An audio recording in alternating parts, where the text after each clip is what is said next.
दोस्तों, अगर गरीबी की मार से जूझता इंसान उसी गरीबी को अपनी ताकत बनाकर दुनिया का सबसे बड़ा बॉक्सर मोहम्मद अली बन सकता है तो कुछ भी हो सकता है। अगर राजपाट त्याग कर राजा गौतम सिद्धार्थ बौद्ध धर्म की स्थापना कर सकते हैं तो कुछ भी हो सकता है। और अगर पोलियो से पीड़ित डॉक्टर सुरेश अडवाणी ऑन्कोलॉजी की दुनिया में महारत हासिल कर सकते हैं तो सच में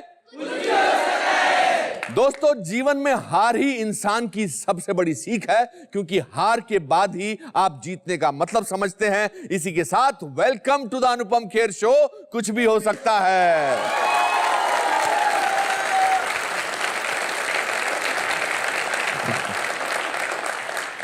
दोस्तों, इस बात से मुझे great scientist Thomas Alva Edison का एक वाक्य याद आता है। जब वो बार बार इलेक्ट्रिक बल्ब बनाने में नाकाम हो रहे थे तो उनसे किसी ने कहा, क्या आप अपनी नाकामयाबी से शर्मिंदा नहीं? तो इसके जवाब में उन्होंने कुछ इस अंदाज से कहा, I have not failed, I have found 10,000 ways that won't work. यह है परसिस्टेंस का नतीजा, जिसने नाकामयाबी की परिभाषाएं बदल दी। और फिर वही हुआ जो होना था।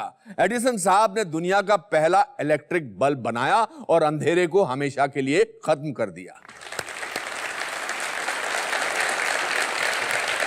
दोस्तों, आज जो मेरे मित्र यहां आए हैं वो दृढ़ता की जीती जागती मिसाल है। इनके हुनर और अभिनय के अंदाज की कोई तुलना ही नहीं है। फिल्म इंडस्ट्री को अपने रंग में ढलने को मजबूर करने वाले अभिनेता, one of the most versatile and powerful actors, please welcome Irfan.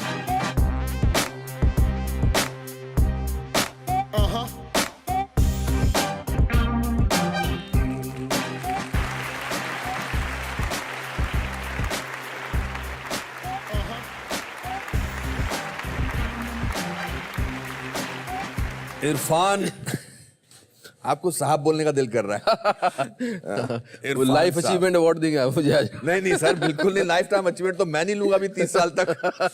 Your full name is quite a big name. या साहबजादे इरफान अली खान। साहबजादे इरफान अली खान। जी। कॉन्वेंट स्कूल में सब लोगों के लिए आइडेंटिफिकेशन साहबजादे इरफान अली खान, सब अजीब तरह से देखते थे वो उसको। तो धीरे धीरे मैंने एक एक चीज कम करना शुरू की। करते करते करते अब खाली इरफान रह गया। इसमें से इर कब जाएगा मुझे पता नहीं। नहीं अभी कुछ नहीं। अभी इरफान बहुत अच्छा नाम है और इरफान के साथ मैंने जैसा कि कहा कि साहब लगाने का दिल करता है। मैंने सुना आपकी बैकग्राउंड, मतलब एक जो आपके बैकग्राउंड, पिताजी दादाजी वगैरह, they were not very rich but feudal belong करते थे। उनके मतलब जमींदार, हाँ, नवाब खानदान। आपके पापा क्या करते? पिताजी क्या बुलाते थे? वालिद साहब? हाँ। हमारे अब्बू हम बोलते थे उनको। अब्बू थक चुके थे उस सब रूटीन से, शिकार से, इससे उससे। लेकिन हमारी माँ बताती हैं कि जब हम बच्चे थे तो बहुत शिकार उन्होंने बहुत खेला है। आपकी कुछ याद है कि आपको भी कभी शिकार पे लेके गए थे? मुझे हमेशा लेके जाते थे और हम हमेशा जाते थे। हमारे लिए बहुत एडवेंचरस होता था। लेकिन जब मेरी सिस्टर मेरे साथ जाती थी या मेरा सबसे छोटा भाई साथ जाता था तो हमारे लिए थोड़ा ट्रॉमेटिक होता था वो। क्योंकि एक तो मिस्ट्री जंगल की वो बहुत मज़ेदार होती थी। अच्छा। वो देखने में बहुत मज़ा आता था। लेकिन जब किसी जानवर को मारा तो उसकी पीछे कहानियां हमारी बनती थी। क्या है कि उसकी माँ वेट कर रही होगी, अरे उसका वो हो गया होगा। तो वो एक इमोशनल, एक अजीब सा है ना, अच्छा नहीं लगता था मुझे। हाँ। मेरे से उन्होंने बंदूक चलवाने की कोशिश की, बंदूक में चलाता था लेकिन जानवर मैंने नहीं मारा। अच्छा। मुझे दिक्कत होती थी थोड़ी। और मेरे फादर मुझे अक्सर कहा भी करते थे, क्योंकि मैं नॉनवेज खाता भी नहीं था। नहीं खाता था, मुझे थोड़ा सा अजीब लगता था। अच्छा। पता नहीं, मेरा टेस्ट डेवलप नहीं हुआ था शायद। तो वो अक्सर बोलते थे कि ये ब्राह्मण पैदा हुआ है पठानों के घर में। अच्छा। और मतलब एक दबंग किस्म की फैमिली थी। एक फादर आगे जा रहे हैं गन्स लेकर, पीछे दो बेटे चल रहे हैं। मैंने रियलाइज किया कि इट्स एन एडिक्शन। वो जो जोश होता है शिकार के वक्त का, वो बहुत ही इट्स अ वायलेंट थिंग, कि जानवर दौड़ रहा है, आपकी गाड़ी दौड़ रही है, खड्डा दिख रहा है ना, दीवार दिख रही है, और आप बस उसके पीछे हैं। और आपकी माँ, आपकी वालिदा इनके टोटल कंट्रास्ट में थी। बिल्कुल। उनको सॉफ्ट फिलोसॉफिकल, उनको लगता था ये सब वायलेंट चीजें। एंड उनका इसलिए आई थिंक एक किस्म का कॉन्फ्लिक्ट डेवलप हो गया था मेरे फादर से, और वो मरते दम तक रहा। क्या? शी नेवर लाइक्ड शिकारबाजी। एंड तो उनका कहीं ना कहीं केमिस्ट्री में गड़बड़ाई है उस वजह से। मतलब बेसिकली आपके फादर साहब का प्रोफेशन और पैशन सेम था। प्रोफेशन तो उनका टायर था, हाँ, जो कि उस पर ध्यान नहीं देते थे। उन्होंने अपने सर्वेंट्स रख रखे थे, वो अपना संभालते रहते थे। पैशन शिकार था। और आपको पढ़ने वढ़ने को बोलते थे कभी? वो बोलते थे कि हुनर सीखो कोई। हाँ, हुनर हुनर सीखो। पढ़ लिख के क्या करोगे, नौकरी करोगे किसी की? हाँ, तो वो नौकरी को थोड़ा सा ऐसा देखते थे, लुक डाउन अपॉन करते थे कि नौकरी वोकरी क्या करनी है, हुनर सीख लोगे जिंदगी भर, और कोई आप चाहते थे कि आप प्रोफेसर भी बने हो या लेक्चरर बनो? मेरे फादर का कोई उसमें हाथ नहीं था। उनका था कि बस कुछ भी काम सीखो, अपना कोई किसी तरह का प्रेशर। मेरी माँ का प्रेशर था कि अंग्रेजी स्कूल में जाएं, कुछ मतलब कन्वेंशनल तरीके के जो इज्जतदार जॉब पेशे हैं वो अपनाएं। और फिर आपने अपनी वालिदा साहिबा से कहा कि मैं दिल्ली जा रहा हूँ प्रोफेसर बनने की कुछ ट्रेनिंग करने के लिए। हाँ? मैंने उनको कहा ये था कि मैं ड्रामा पढ़ने जा रहा हूँ। तो मैंने जब उनका रिएक्शन देखा तो मुझे लगा कि वो समझी नहीं है। उनको लगा कि मैं नाटकबाजी करूंगा, जो करना था मुझे। तो मैंने कहीं से सुन लिया कि इसको करने के बाद जो है आपको लेक्चरशिप की नौकरी मिल सकती है। ये वर्जन मैंने उनको दिया था कि मैं ये करने के बाद मैं लेक्चरर बन सकता हूँ यहाँ पे ना, तो लेक्चर बनूंगा यहाँ के। तो वो संतुष्ट थी। और पिताजी ने पूछा था कि आप कहाँ जा रहे हो, क्या करने जा रहे हो? पिताजी पिताजी जब मैंने नाटक करना शुरू किया, पिताजी की उसी वक्त जो है उसी दौर में उनका वो चले गए, वो ट्रांसफर हो गए ओह, यहाँ से दूसरे प्लानट, कहीं पता नहीं कहाँ गए, पता नहीं चला मुझे अभी तक। मतलब वो इंतकाल हो गया उनका। अच्छा, इंतकाल हो गया। इंतकाल मतलब ट्रांसफर होता है। तो उनका ट्रांसफर हो गया वो, और ऐसे क्रूशल टाइम पे हुआ जबकि मैंने एनएसडी का जाने का बिल्कुल डिसाइड कर लिया था और मैं घर का बड़ा था। और सडनली उनका जब हुआ तो आपकी उम्र क्या थी उस समय जब आप? मेरी हुई होगी 19 साल या। और मैं डिसाइड किया और उनका हुआ। देन सबकी नज़रें मेरे पर कि अब ये संभालेगा घर। और मैं कह रहा हूँ कि ये कैसे होगा। मतलब मैंने पहली बार जिंदगी में मैंने जो एक मुहावरा है कि पैर तले से ज़मीन खिसक जाना, वो मैंने एक्सपीरियंस किया था। मुझे याद है जिस वक्त मेरे अंकल ने कहा कि वो बाथरूम के अंदर है, शायद कुछ हो गया उनको। तो मैं जिस स्पीड से भागा था मोहल्ले में डॉक्टर को लेने के लिए, मुझे लगता है कि शायद मैं किसी को भी पीछे छोड़ सकता था उस वक्त। कुछ भी उंगालता फानता मैं डॉक्टर के गया, डॉक्टर वहाँ नहीं मिला, फिर उसके घर गया। जब तक वापस डॉक्टर के साथ आया मैं वापस, तब तक उनको बाहर निकाल लिया गया था एंड ही वाज डेड। मुझे जो है उनका सर पे हाथ फेरना याद है मुझे हमेशा से, वो मैं कभी नहीं भूलूंगा ज़िंदगी भर। जिस तरह से वो हाथ रखते थे सर के ऊपर, वो बहुत उसमें पता नहीं क्या था एंड मेरा कभी उनसे बहुत ज़्यादा इंटरेक्शन नहीं हुआ। मैं थोड़ा सा अलूफ था, मेरे छोटे भाई का ज़्यादा होता था। मेरे से लास्ट के दिनों में जब उनका कॉन्फ्लिक्ट थोड़ा सा मेरी मदर से ज़्यादा हो गया था तो बहुत परेशान रहते थे वो। उस दौरान मैंने अपने हिसाब से उनको कुछ सजेस्ट करने की कोशिश की, एक आध चीज़ें। तो he was little more interactive with me, उनको मेरी बातें अच्छी लगती थी। अक्सर लोग पेरेंट्स ये बोलते हैं कि हमने तुम्हारे लिए ये किया, हमने तुम्हें ये फोर्स किया ताकि तुम ये बनो। लेकिन मुझे हमेशा अपने फादर का अच्छी यादें इसलिए हैं क्योंकि उन्होंने किसी चीज़ का उन्होंने फोर्स नहीं किया। उन्होंने हमें थोड़ा सा खुला छोड़ा था कि you choose. So that it was very comforting to me. क्या ये एक कारण था कि आप बहुत, अभी भी मुझे लगता है कि कुछ इंट्रोवर्ट हो आप? इंट्रोवर्ट होने का आई थिंक कुछ चीज़ें होती हैं जो कि आप बचपन से आपके साथ होती क्योंकि आपने कोई किसी कंपटीशन में आपको गाना गाना था, मैं स्कूल में गाना था और आप सारे उसके वर्ड्स भूल गए? नहीं, मुझे सब याद था, लेकिन मेरी जो आवाज़ निकली वो किसी ने सुनी नहीं। माइक मेरे यहाँ लगा हुआ तो भी नहीं पहुंची आवाज़, आवाज़ निकली नहीं बेसिकली। मुझे लगा मैं गा रहा हूँ, लेकिन वो आवाज़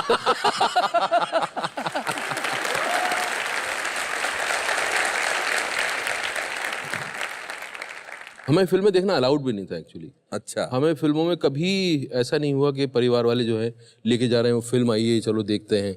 मेरे अंकल जो आते थे टोंक से, वो हमें सबको लेके जाया करते थे। उनके आने का मतलब था कि हम अब जाके फिल्म देखेंगे कोई। तो उन्होंने, मुझे याद है, धर्मा हमें दिखाई थी और भी कुछ कई फिल्में उन्होंने हमें दिखाई।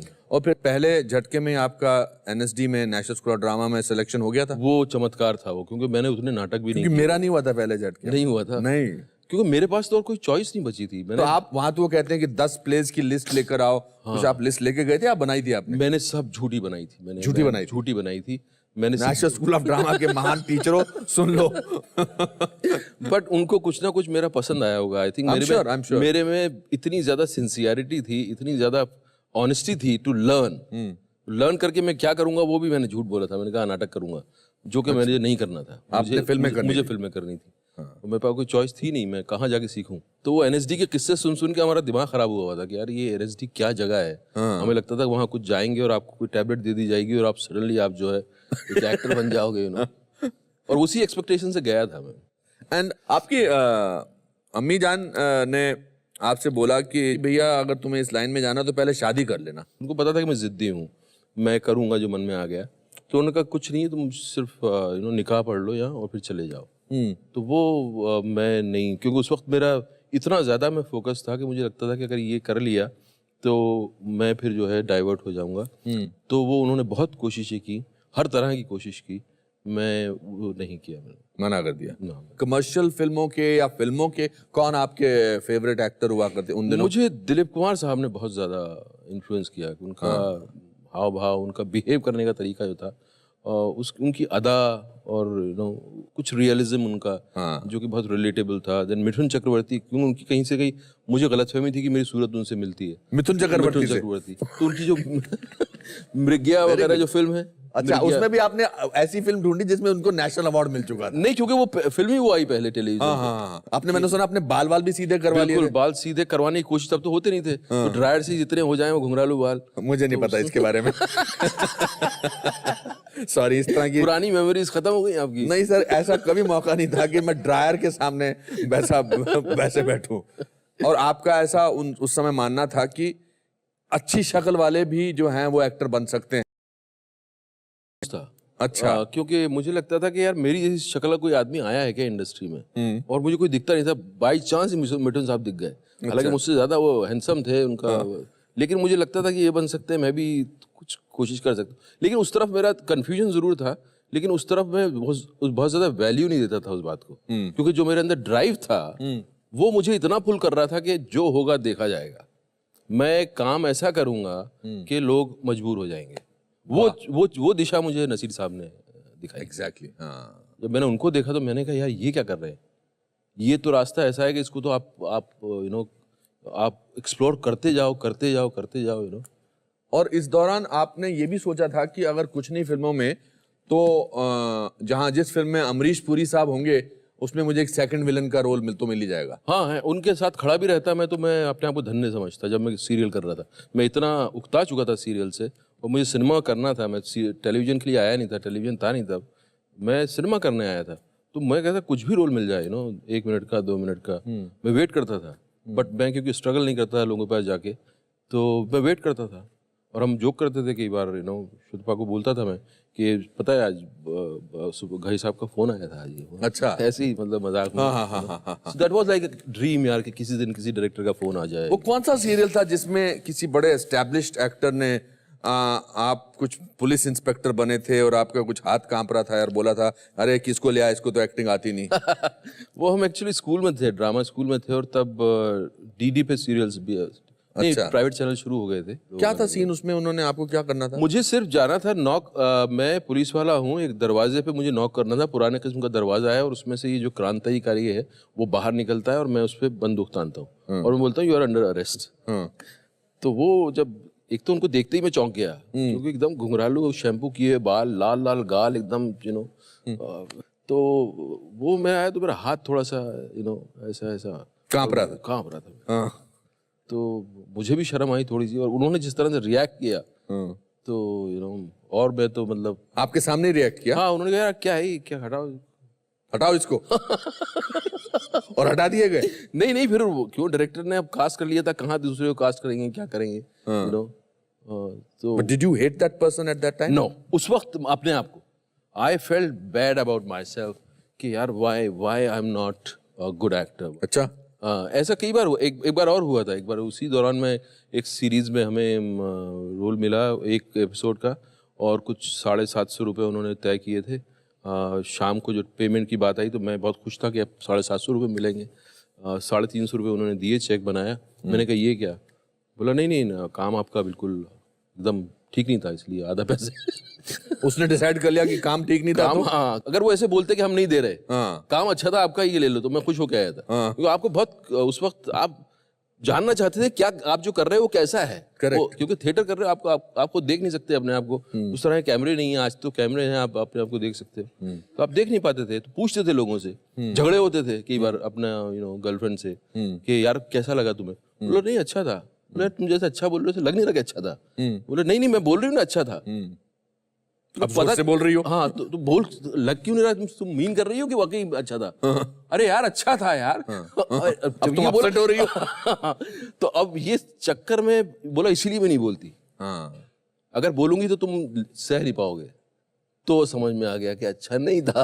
ओह, फाइनली ये सेंटेंस बोला गया। हाँ, फाइनली ये सेंटेंस बोला तो गया। आपने अपने आप को चेंज किया है, गर्लफ्रेंड चेंज की? मन तो करता था गर्लफ्रेंड चेंज कर दो, लेकिन नहीं हो पाई चेंज। इस दौरान आपकी कास्टिंग मीरा नायर की फिल्म में भी हुई थी। फिल्म का नाम था सलाम बॉम्बे, और काफी रोल आपका कट गया था सुना उसमें। उसमें वो रोल ही खत्म हो गया था जो मुझे लेकर उन्होंने और आपने शूट किया था उसको शूट करने वाले थे हमने 2 महीने की वर्कशॉप की थी। बाद में उन्होंने कहा कि यार इसकी हाइट इतनी है, बाकी बच्चे ऐसे हैं, तो फ्रेम जो है गड़बड़ हो रहा है। और फाइनली ये न्यूज़ ब्रेक की गई कि आप नहीं है, आप जो है वो रोल अब खत्म हो गया है। Where were you? Where was this news told to you? I was in Marine Lines. I had Mr. Day was there who उनके घर में मुझे पेइंग गेस्ट रखा गया था, और शाम को कुछ गेट टुगेदर जैसा था। तो मुझे वहाँ बुलाया गया। हाँ, मतलब बातचीत हो रही थी, और फिर मुझे बोला कि ये रोल अभी नहीं है इरफान, तो अब आगे कुछ करेंगे ना, इसको कट गया है। उनके लिए तो ऐसा था, मेरे लिए मतलब मेरी पूरी दुनिया शैटर हो गई, So be prepared any time for anything.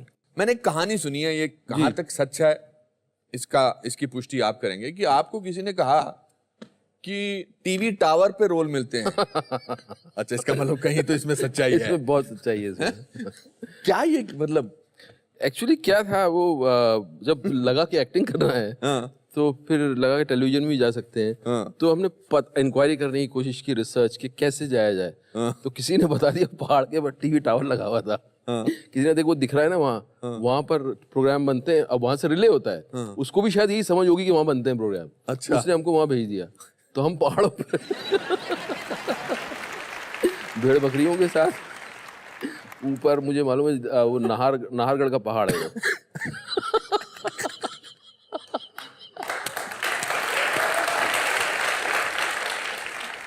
पहुंचे तो वहां कुछ भी नहीं है, वो तो टावर है, उसके आसपास से लोहे का तार लगा हुआ है, बस खत्म। ना कोई कमरा है। आप गए? हाँ बिल्कुल गए, विद माय कजन, और बातें करते हुए, और क्या बात करेंगे क्या करेंगे, साथ में एक कैमरा भी था। हाँ, फोटो खींचते हुए। कुछ भी नहीं था वहाँ, तो वो कुछ नहीं था, तो हम वहाँ फिर बिजी हो गए। मेरा कजन बोलने लगा यहाँ खजाना है। अच्छा। बोला ये पुराने किले होते हैं, यहाँ खजाना होता है, तो चल खजाना ढूंढते हैं। तो हम फिर वहाँ भटक गए उसमें, खजाना ढूंढने में, दिन वापस आ गए। तो ऐसा। क्या बात है, मानना पड़ेगा, मासूमियत की इंतहा है। You did Chanakya and Bharat एक खोज, बट आप उकता गए थे। हाँ, मतलब वो तो सिर्फ कि गाड़ी चलती रहे, आप मतलब जो है आपको ऐसी स्टोरीज ना बने आपके साथ कि हमने रेलवे स्टेशन पे बैठ के चने खा के रातें गुजारी हैं, वो सब ना करना पड़े। तो उसके लिए जहाँ भी जैसा भी रोल मिलता था आप करने चले जाते थे। और फिर एक 10-11 साल का एक लंबा वक्फा जी, टेलीविजन, जहाँ कुछ नहीं हुआ जी, ऑलमोस्ट। टेलीविजन चलता रहा बस। हाँ, टेलीविजन चल रहा था, मगर कोई फिल्म नहीं आ रही। नहीं। व्हाट वाज द क्रिटिसिज्म आपको मिलता था कि हम फिल्मों में क्यों नहीं काम देंगे आपको, क्या प्रॉब्लम है? सीरियल में भी मिलता था। अच्छा। जो बनेगी अपनी बात, जो मेरा सबसे ज्यादा पॉपुलर सीरियल था, तब आप ज्यादा सेंसिटिव होते हो इन सारे कमेंट्स को लेकर। यार ये आ गया, ये एपिसोड लंबा कर देगा, क्यों आप पॉज लेते थे? क्योंकि आप डायलॉग टू डायलॉग नहीं बोलना चाहते, आप बिहेव करना चाह रहे हो, आप एक्सप्लोर करना चाह रहे हो। अरे यार ये एपिसोड लंबा कर देगा, तारीफ भी करते थे, बट इस तरह का क्रिटिसिज्म। और फिर एक फिल्म आई वॉरियर जी, आसिफ कपाड़िया की जी। वो कैसे मिली आपको? वो मुझे बस किस्मत से मिली। वो मुझे याद है उसमें घोड़े पर आपका एक शॉट था बहुत ही काफी, और यू हैड लॉन्ग हेयर। हाँ, एंड वो शॉट भी अपने आप में मुझे आज तक याद है उसका, उसकी जो इंटेंसिटी थी। घोड़े को मैंने रोकने की कोशिश की, साला घोड़ा रुक के नहीं दे रहा था, क्योंकि आग से निकला था घोड़ा ना। हाँ। उसे कट बोलो तो रुकता, साला रुकता नहीं, अदरवाइज कितना पुचकारो रुक जा कुछ नहीं सुनता वो। कट बोलो रुक जाएगा। शूटिंग के घोड़े ऐसे ही होते हैं। चाणक्य में हमें बगैर जीन के बिठा दिया, सेटल नहीं है, बिठा दिया। अब आप एक्सप्रेशन दे रहे हो वैसे, और घोड़ा ऐसे हुआ है।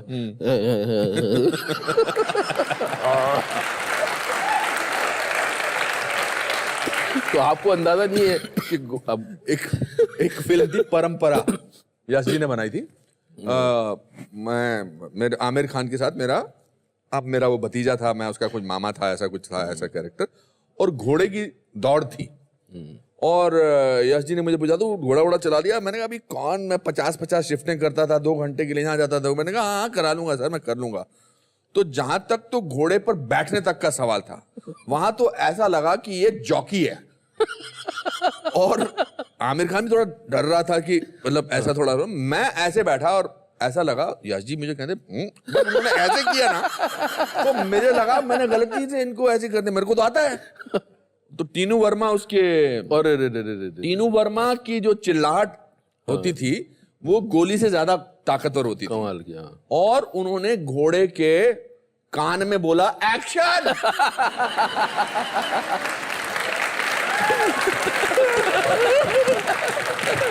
और तो मुझे फर्स्ट नहीं आना था, आमिर को फर्स्ट आना था दौड़ में, मगर मैं फर्स्ट आया और मेरा ऐसा था पीछे था। तो ये हमारी जिंदगी में ऐसा बहुत होता है। आज भी अगर मुझे घोड़ा चलाने को बोलेंगे तो मैं थोड़ा 5 बार सोचूंगा मैं। क्योंकि घोड़ा एक ऐसी चीज है, उसका अपना दिमाग होता है। करेक्ट। और वो समझ लेता है, वो उसका सेंस बहुत तगड़ा होता है। और मैंने भारत एक खो, चाणक्य बहुत शूट किया है, मैंने घोड़ों को गिराते हुए देखा है लोगों को। So you आसिफ कपाड़िया की फिल्म से you got a certain kind of an international recognition. Asif Kapadia, उससे बड़ी बात जो हुई, वो तो एक्सपेक्ट कर रहा था कि मैं इंटरनेशनल रिकग्निशन मिलेगा। सबसे बड़ी बात जो हुई आसिफ की फिल्म के साथ, एक्टिंग में इंटरेस्ट दोबारा जागृत हुआ। और जिस जो वो उस दौर में चला गया था, और जो सपना में देख के आया था, आप जैसे लोगों को देखा था स्क्रीन पे, और मुझे लगा था कि यार एक जादू होता है, कैसे वो क्रिएट होता है, वो सब कभी टेलीविजन में हो नहीं पाया। वो टुकड़ों टुकड़ों में होता था। उसका उसका आभास उस तरह से आपको कभी हुआ नहीं।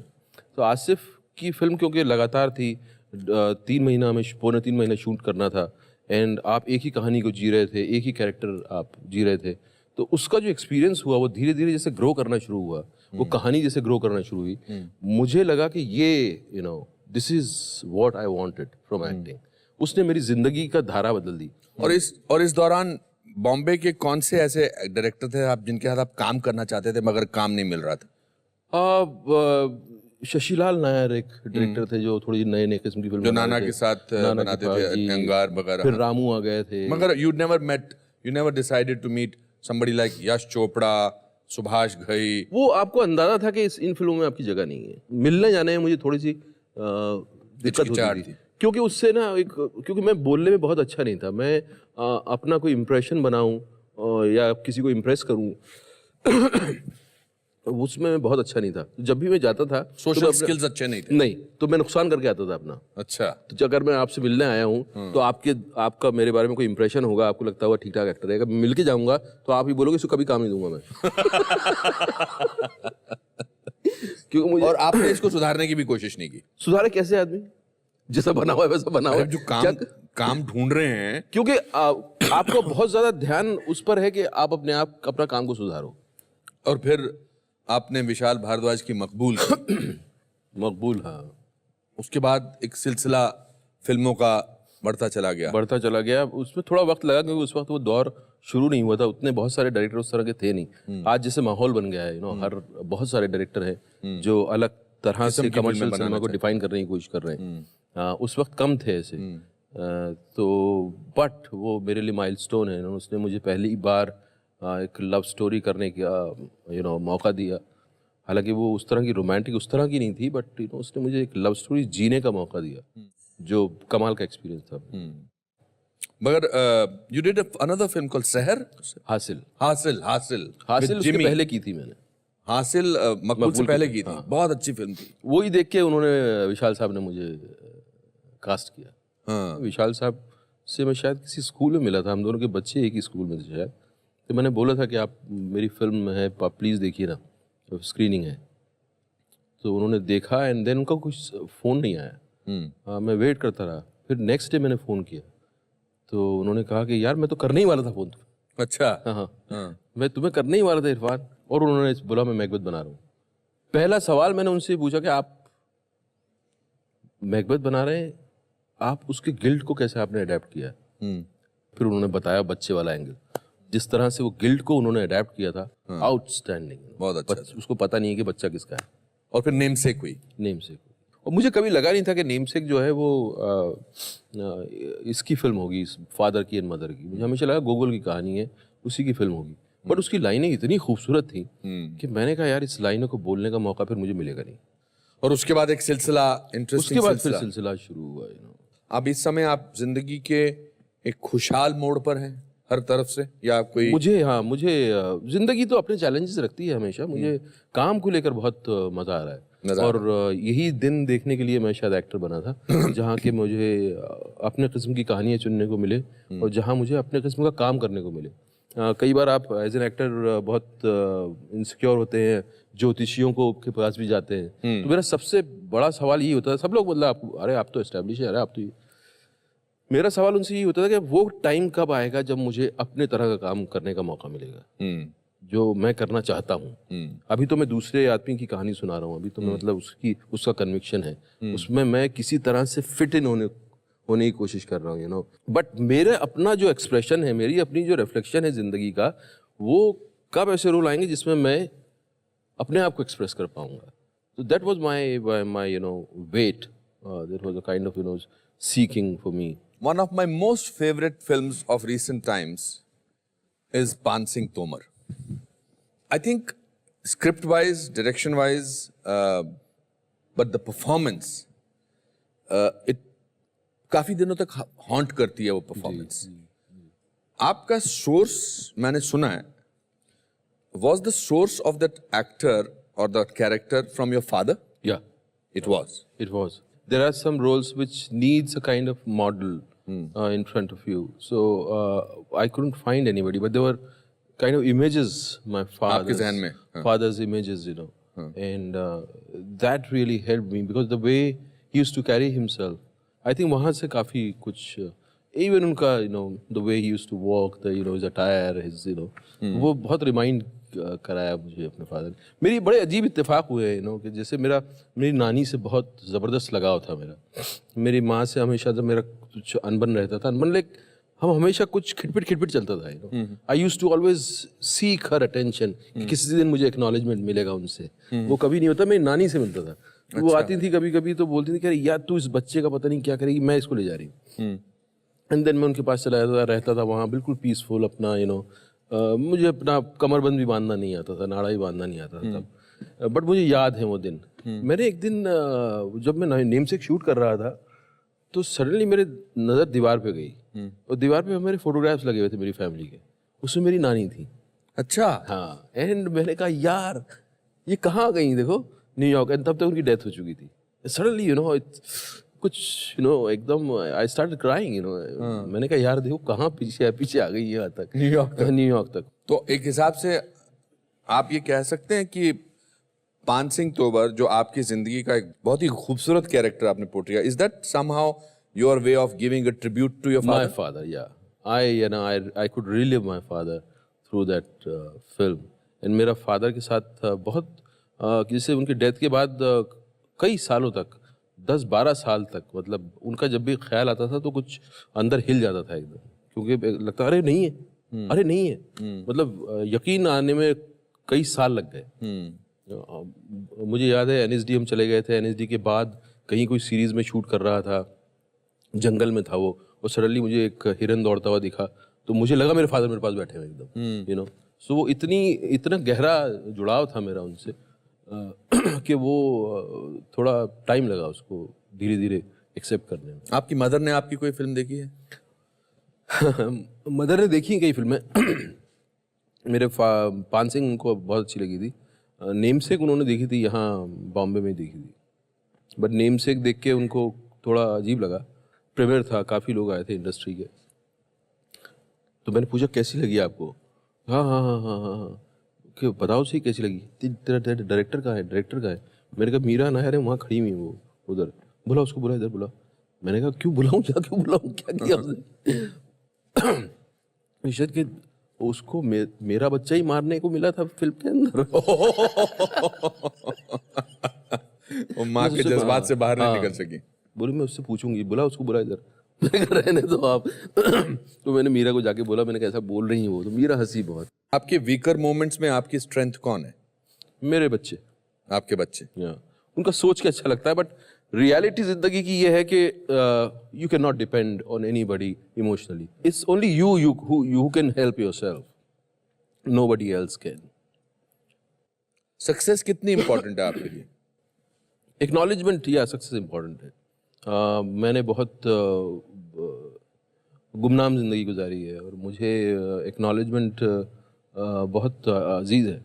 अब आप टोंक पे जाते हैं तो अब टोंक जो है वो आपके नाम से जाना जाता है कि ये हाँ इरफान खान यहाँ के हैं। जी जी। You feel good about it? Obviously I feel good about it, but I can't have a normal life there, but I feel nice about it. कभी कभी आप के बारे में you think you can be confused as an arrogant person? Yeah, my silence. This also, I realized because मैं कम बोलता था, तो अलग अलग लोगों के अलग अलग परसेप्शन होते थे। कुछ लोगों को लगता था कि ये एरोगेंट है, कुछ लोगों को लगता है कि हमारा मजाक बना रहा है, मजाक उड़ा रहा है, मजाक बना रहा है, जबकि मैं खुद मजाक का पात्र था actually, and I think there is nothing in our hand. और कुछ बातें हमें जैसे बचपन में बोली गई हैं वो हमारे खून में रच बस गई हैं। मेरी माँ अक्सर बोलती थी, कह रही कैसे चल रहा है, कैसे चल रहा है, जमीन बद्दुआ देगी तुझे। मैंने जमीन बद्दुआ देगी, मेरा पत्थर है ये, मट्टी है। बोला जिंदा है वो। वाह। एंड देन अब मुझे लगता है कि यार ये क्या बात थी। अब उन्होंने सोची नहीं होगी, उन्होंने भी कहीं से ली होगी, लेकिन इस बात में कितना बड़ा सत्य छुपा हुआ है कि ये प्लैनेट जो है जिंदा है और हम उसके पात्र हैं, हम उसके अंग हैं। और तो कुछ ऐसी चीजें हैं जो कि आपके अंदर रह गई हैं, जो आपकी सेंसिबिलिटी कहीं ना कहीं शेप अप करती रहती हैं और जो जिंदा रहती हैं। पता नहीं आपने शायद गौर किया कि नहीं किया, मगर मैंने इस बातचीत के दौरान दो चीज़ें गौर में मेरे आई। एक तो आपने कहा कि मेरी माँ से हमेशा खिटपिट रहती थी, मगर आपने इतनी सारी बातें अपने माँ की कही जो उन्होंने कही थी और आपको याद रही हैं। जी बिल्कुल। So unknowingly I think your major teacher has been your mother. Right, teacher has been my mother. और जो आपके हीरो थे वो फादर, वो आपके फादर थे। जी सही बात। हाँ, नेशनल स्कूल ड्रामा में जाना, वो जो मेरा एडमिशन हुआ वो मेरे लिए सबसे बड़ा सरप्राइज था। ये हो गया तो फिर कुछ भी हो सकता है। कुछ भी हो सकता है, अब मैं कुछ भी कर सकता हूँ। कुछ भी। वो मोमेंट वाकई ऐसा था कि मैं जिस वक्त मैं अपना बिस्तर बंद होल डोल बांध के रिक्शा में बैठ के जयपुर से निकल रहा था, तो मुझे लगता था मैं कुछ भी कर सकता हूँ। उमंगों भरी उम्र है, पूरे आलम को फतेह करने की ख्वाब देखने की उम्र है। तो बिल्कुल वैसे मैं भी 19 साल का था। तुगलक का डायलॉग है। हाँ? वाह वाह।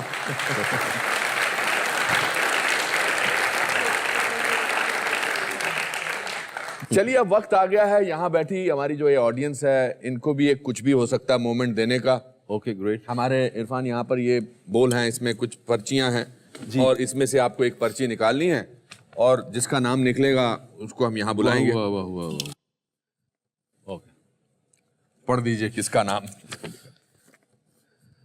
चिराग। चिराग आइए। वाह।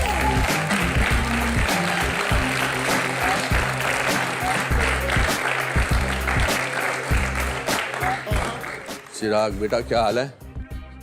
कैसे हैं आप चिराग साहब? बैठिए। कांग्रेचुलेशंस।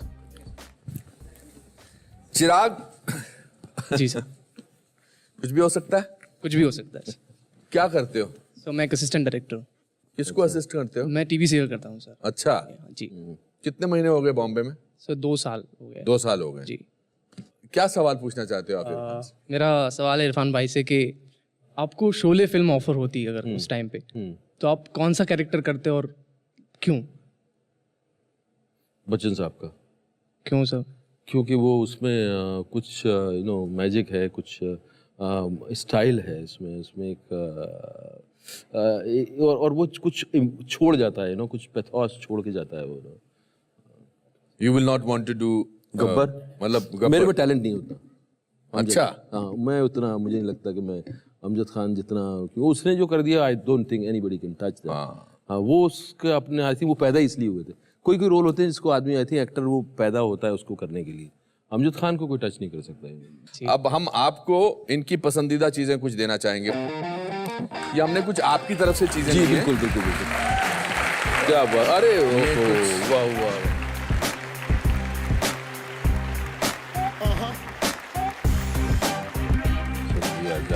चलिए, और आपका सेल्फी मोमेंट।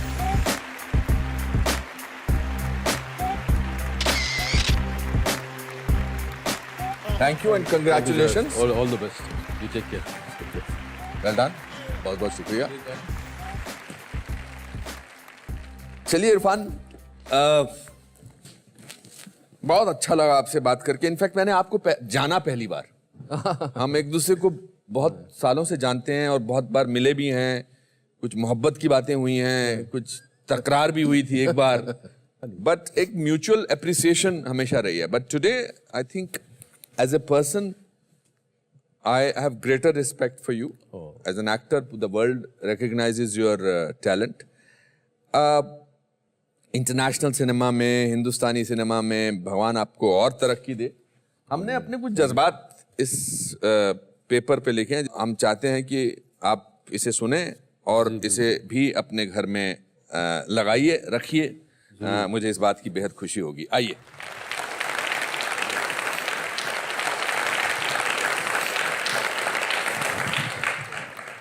हिंदुस्तानी सिनेमा जगत की अनूठी अस्मिता इरफान, आपको हमारा आदाब।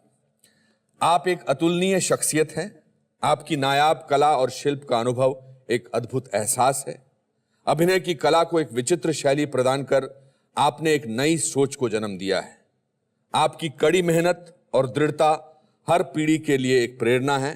अपने अपरंपरागत अंदाज से आप हमें यूं ही मनोरंजन प्रदान करते रहें, यही हमारा आपसे निवेदन है। Anupam Kher. Oh, thank you so much. Thank you so much. Thank you so much. Thank you. दोस्तों, इसी के साथ आज का एपिसोड खत्म होता है। मुझे उम्मीद है कि इरफान से मिलकर आप सबको प्रेरणा और खुशी मिली होगी। हम वादा करते हैं कि अगले हफ्ते फिर मिलेंगे एक नए दोस्त और उसकी विचित्र कहानियों के साथ। तब तक के लिए अपना ख्याल रखिए और याद रखिए कि जिंदगी के हर मोड़ पर एक सरप्राइज छुपा होता है, क्योंकि लाइफ में कुछ भी हो सकता है।